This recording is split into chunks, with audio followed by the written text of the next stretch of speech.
còn mà mình không nói đây tụi mày bỏ ơi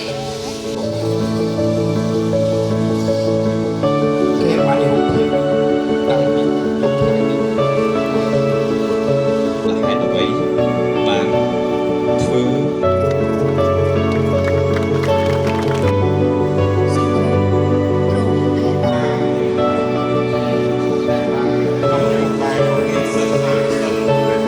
Campuchia ត្រូវការសន្តិភាព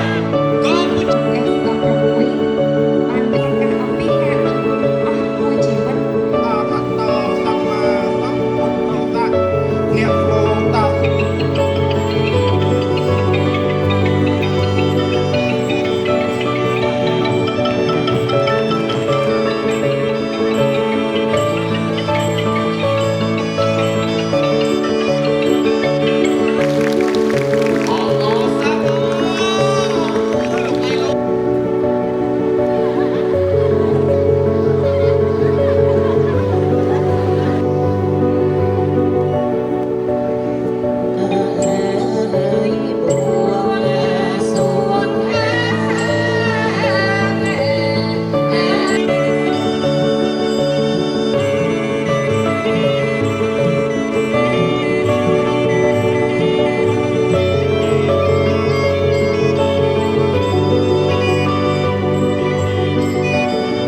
សិល្ប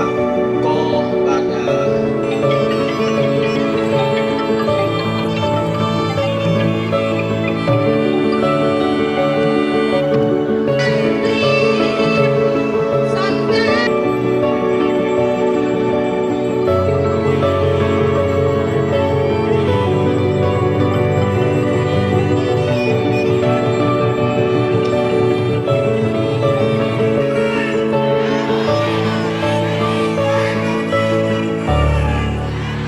របស់ប្រជាពលរដ្ឋ